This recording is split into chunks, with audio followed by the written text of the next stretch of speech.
And as we go through too, if you guys have any questions to them, just throw them out. I've got some from some friends already. Yeah.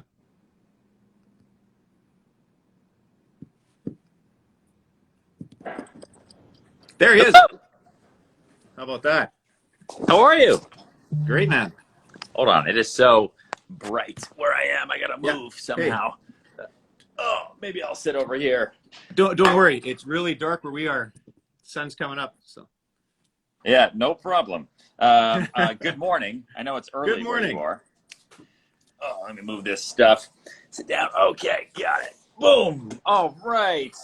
Congrats. So, I know we don't have a lot of time this morning, so I figure I have friends that have some questions, and let's do it. I mean, obviously, we want to promote your book. Okay, can I just ask you one question? Okay. How do you sell 6,000 homes? That is an obscene amount of homes. You have to sell like a home a minute. Well, I think that time goes by. It's been 20 years now, or actually 21 years this year. Yeah. So that's got it. Yes. Got it. So fire away. And, you said you had questions. First thing, funny kind of fact, and my friends may not know this. Obviously, you don't know this. Before getting into real estate, I was an actor as well. Oh. Not as big as you. I did like little local movies, but got it. That was it. So we're the same. Anyways, yeah. So my first question would be, because if you're to start over again and say they popped you into Kansas City, what approach would you take to real estate and becoming kind of where you are today again? That's a really great question. First thing I would do is probably sit down, map out what I want my realistic goals to be. I wouldn't just start running around and knocking on people's doors right away, because that would just be me with my head cut off like a chicken. I would figure out what I want my goals to be. How many listings do I want to get right away? How much do I want to try to sell this year? I would look at my competition. I would size up who the best agents are, and I would see how they currently run their business, because every market is very different, right? The way I run my brokerage is different than the way you might run your brokerage where you are. Analyze like what the systems are, what people do for advertising, what kind of marketing works, right? Where the wealthy people live, what do they like to do, and build that all into a written plan that I'm going to use for my first 12 months, right? That I can then adapt and grow from there.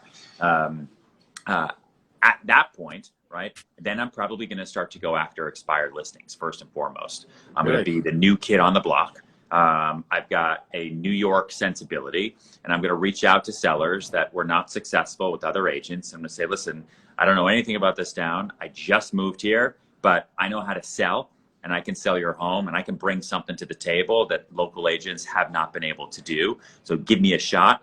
And I would do a short-term listing agreement with them so they don't feel like they're stuck with me forever, right? And stay flexible and just start planting flags, right? And then as I start to get a little bit busier, I'm going to hire my first assistant, and then I'm going to start building out that team, probably one team member every 3 to 4 weeks, and then just grow. And how are you going to be attracting those team? That's a lot of team members to add on pretty quick, right? Yeah, because you have to understand the most successful real estate agents aren't the ones turning the lights on. I only turn lights on when I absolutely have to. When a client demands it, I'm with a special buyer. Other than that, I'm the CEO of my own business. And so my job is to solely generate leads. That is it. No matter what, no matter where you are as a real estate agent, your only job during your day is to generate new business. And then you have some time broken out to take care of current business, or close current deals, and then doing some, other work, when you have to. But other than that, my hours are really broken down. So the more people that I have under my wing, the more people I'm going to be able to meet, the better a job I'm going to be able to do. For sure. And how much time would you say, what's your 80% activity? What one gives you the best results during the day? Because I know you're online lots, promoting yourself, doing videos. Do you find that that's where you spend most of your days doing that? Probably, at this point, the majority of my day is promoting brand, right? It's brand. So it's talking to new people every day, trying to meet as many new people as possible, putting myself out there in as many different forms of content as I can, because that's what brings in people I don't know, right? I want to make passive relationships as much as I can. showing apartments for 6 hours, I'm not promoting my brand. I'm not doing anything. Right. I'm only affecting like one person at a time for 6 hours of my life. Now, Right. if it's a very important client, absolutely, I'm there for them. But if I don't have to be, then I've got other people, right? That's just leverage.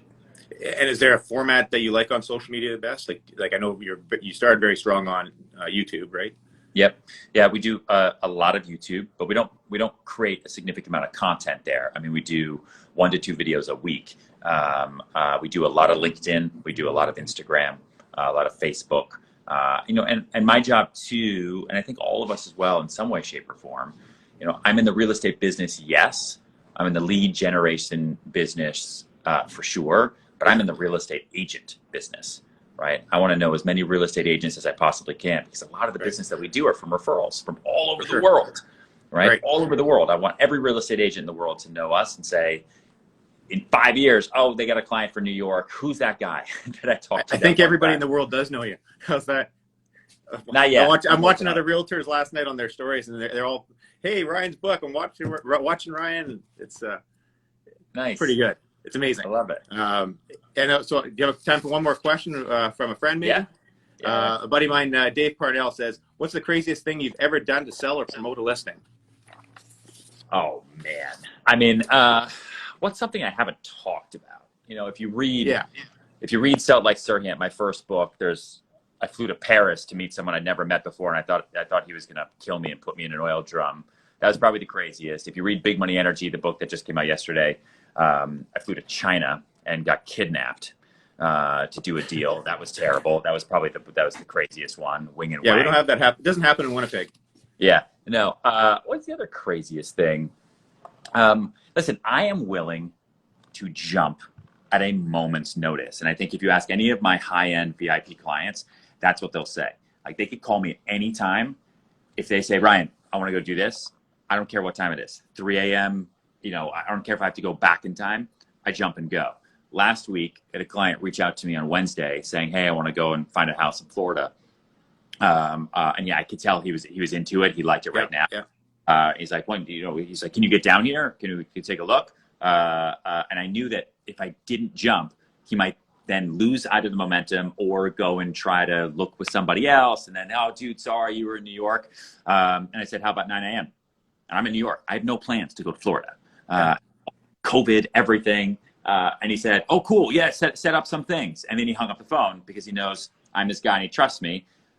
And then we went into heart attack mode. I'm like, I have appointments. Let me work on the appointments. Let me figure this out. You handle my flight. You tell my wife. You kiss my baby. I'm going to go. You pack, please. And I'm going to figure it out. Flew down there. Houses for one day. He bought one, flew right back. That's amazing. Yeah. When clients jump, you say how high. Yeah. And that's even local real estate. Like, it's 5 o'clock. You're cooking dinner with the wife and the family. It's like, you want to see a place? Yep, for sure. Because that's the nature of, if you want to be a good realtor, you have to be prepared to go, right? Always, man. Yeah. Always. My friend Susie Logan says, heard that you get up at 4 a.m. to go to the gym. Yeah. What time do you go to bed at? It's terrible, actually. Today, my day is 4 a.m. to 10 p.m. My last appointment, I have a Zoom in Asia at 9 p.m. Because I think it's 10 a.m. there. And so I'll get home probably just after 10. I will, I take a shower, in which I will probably black out. I pass out and wake up at 4. And that's Sunday through Friday. Now, some weeks I don't have to be out that late, but it's a really, really busy time in the market. And listen, I distinctly remember what it was like in late 2008 when I first got into the business and I had no money and no appointments. And I'll never, ever, ever forget it. And I also remember what it was like 11 months ago when Governor Cuomo shut down New York State. We weren't allowed to leave our apartments, and every deal I had died in one day last March. Every single deal. Sure. Everyone died in Manhattan. And everybody left and went and bought houses elsewhere. The real estate market is booming everywhere except for Manhattan. Now it's slowly starting to come back. It is coming back? Yeah, slowly. I had another friend ask if he thinks that because of the new work from home trend, if it's going to affect metro markets a lot.